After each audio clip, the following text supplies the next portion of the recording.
Sinta o som do paraíso e a fumaça maravilhosa e inebriante de um café quentinho.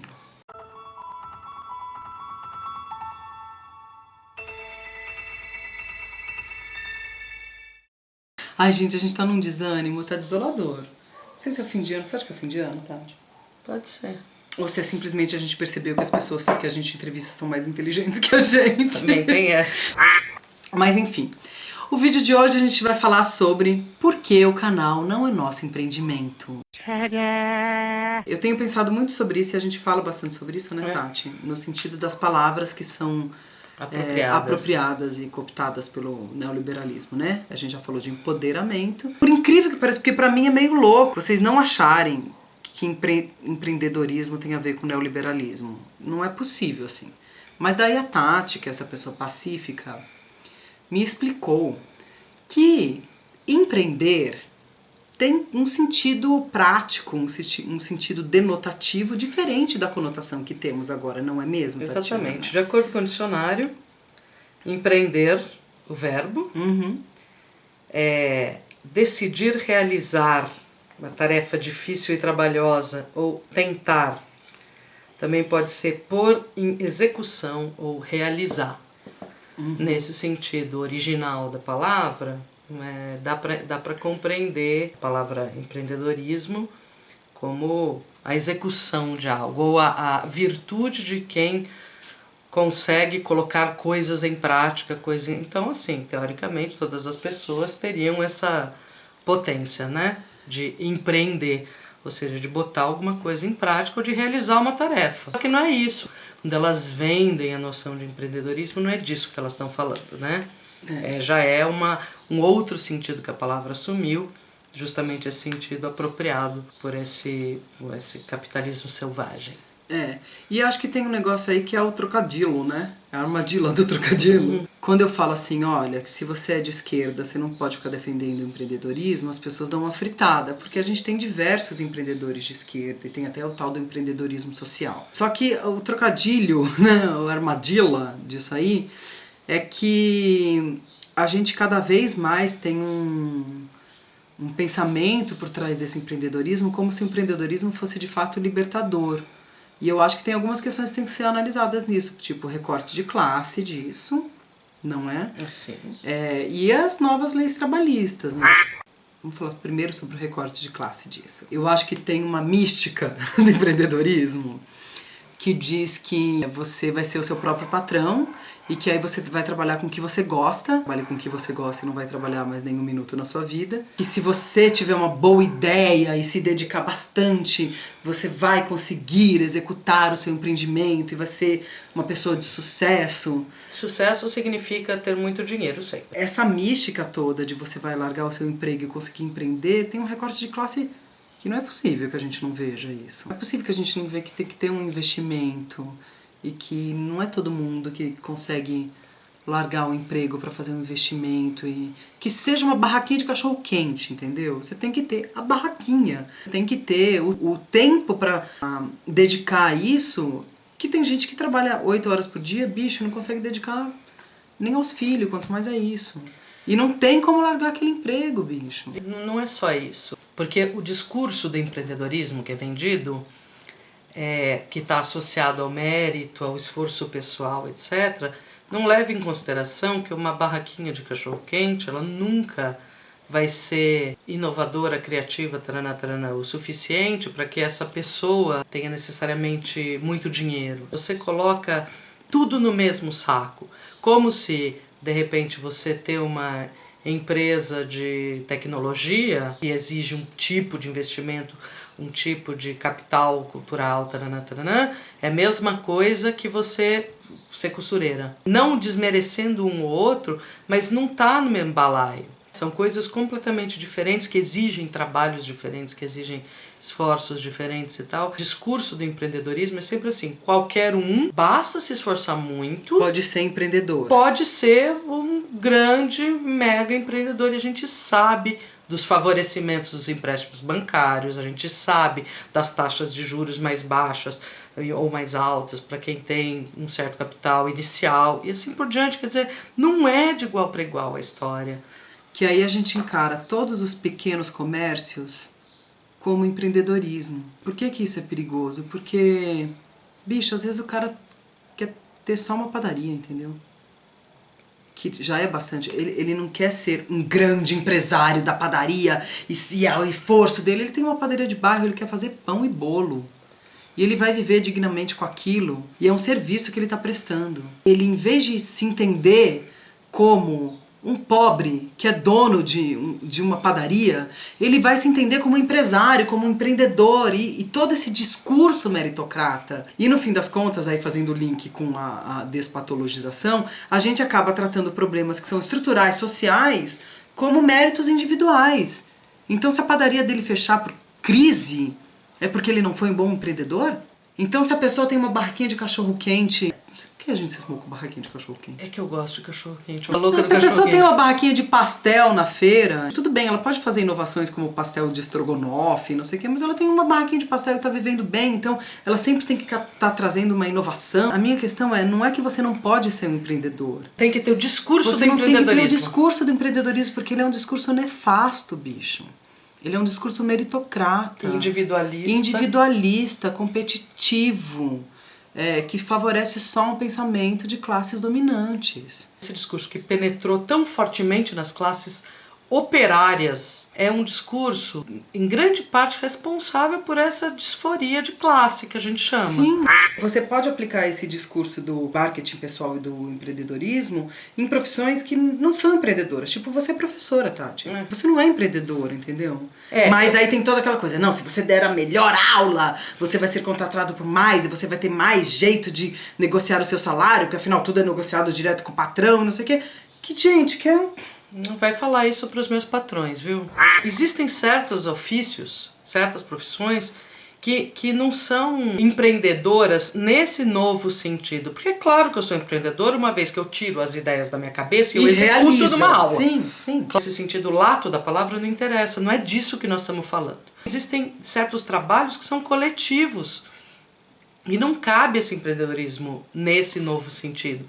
Vamos pensar assim, escola pública, que empreendedorismo possível tem aí? Então, um professor de escola pública, um professor universitário, onde que entra esse discurso? Sabe, então o cara tá lá fudido, mal pago, sem condições de trabalho, sem condições de formação, etc. E ele tá ganhando pouco porque ele não é empreendedor? É claro, Tati. E se ele fosse o Carnando Leal? Ele poderia estar dando palestras. Você tira, muitas vezes, com esse discurso... o valor daquilo que é público. E no fim das contas você cai nos Dória da vida. Porque o pequeno empreendedor é o que gera a maior quantidade de empregos no Brasil. Sim, os pequenos comerciantes. Vamos tirar essa palavra. Porque essa palavra vem carregada de meritocracia, de competitividade, de acúmulo. Porque você vencer no mundo empreendedor é você acumular dinheiro, acumular franquias, acumular coisa. Eu tô querendo fazer essa ponderação porque sim, são os pequenos mercadinhos de bairro que estão empregando a galera. Então, mas quanto que eles viraram empreendimento, gente? Nesse sentido, entendeu? Você vai dizer agora que sua barraquinha de cachorro-quente é sua startup? Ah, me poupe. Nesse sentido, por que o canal não é nosso empreendimento? Toda essa regra do empreendimento tem uma coisa que as pessoas tremem na base de falar, porque é uma terminologia marxista que é baseada em mais-valia.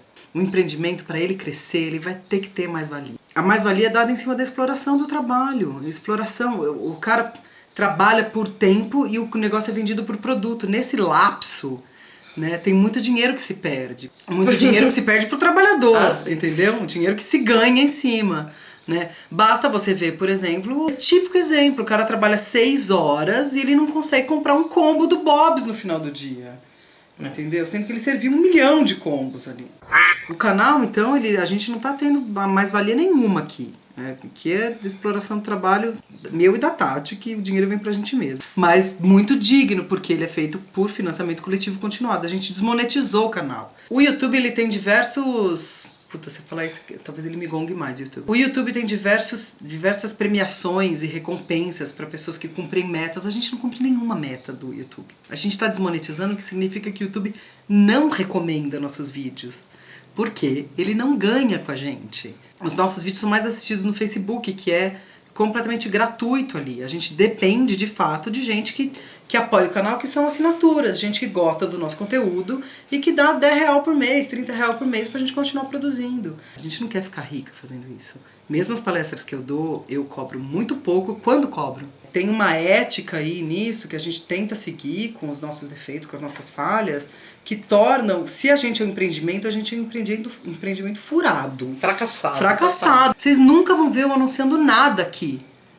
Vocês nunca vão ver nenhum tipo de produto com o meu selo. Não lançarei um copinho coletor com a minha cara, nem uma maçã com a cara da Turma da Mônica. Por que a gente faz isso? Porque a gente gosta de se comunicar, lê coisas e se interessa por coisas, porque a gente acha que as pessoas se interessam pelo que a gente fala, porque a gente tá fazendo essas entrevistas agora que as pessoas fazem de graça também, pra falar sobre assuntos, pra gente poder pensar junto, pra gente questionar, pra gente tentar contribuir um pouco com a produção de conteúdos que a gente acha relevantes. É isso. Exatamente. É claro que no sentido original da palavra nós estamos empreendendo, uma vez que nós estamos executando uma tarefa, mas a gente não gosta do nome. A gente recusa esse discurso se você se esforçar pra caramba, você chegar lá. Não, galera, não é verdade. Você pode morrer. Eu me esforço loucamente. E não, e o chegar que é chegar onde, lá? Né? É esse o problema. Onde? 2, é mentira que se você for uma pessoa excelente, um excelente profissional, você vai necessariamente ser remunerado de acordo com aquilo que você vale. Não, não vai. Não necessariamente. Isso é eventualmente um golpe de sorte, isso é uma casualidade, porque a lógica de mercado não é de te recompensar pelo seu valor efetivo. Não existe isso, isso é bobagem. Eu fico muito triste de ver um monte de jovens com quem eu convivo. Não, gente que trabalha com cultura. Super iludidos, assim, achando que de fato tem a ver com mérito e não com sorte. E não com privilégio. E não com privilégio. Com privilégio, exatamente. Entendeu? Exatamente. Porque o recorte de classe tá aí. É muito fácil dizer que eu realmente sou uma privilegiada porque eu consegui largar um emprego formal e vivo de vídeo no YouTube, palestra.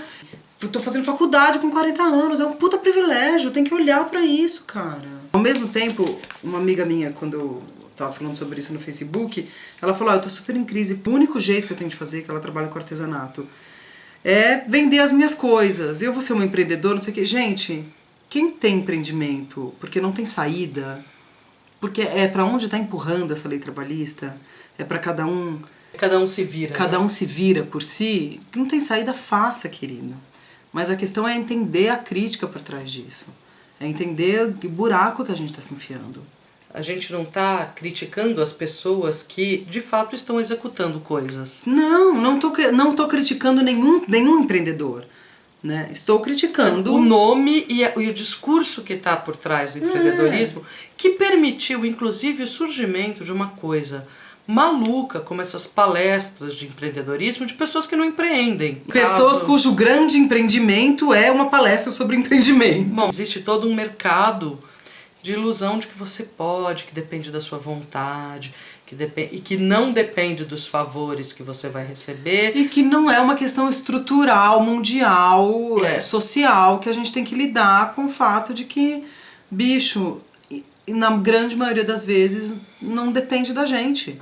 Não, tem outra coisa que eu li... Puta que pariu! Não, tem outra coisa que eu li que é assim, do tipo, que é de arrepiar os pelos do sovaco de Marx. Que os novos empreendimentos estão colocando os meios de produção na mão do empreendedor. Gente! Aonde que a costureira vira dona da Santista e dona da Singer? Aonde? Pelo amor de Deus! Sai desse transe neoliberal. Puta que eu pariu. Não, puta que vai ter que terminar o vídeo assim. Puta que pariu, sai disso. Sai disso, cara.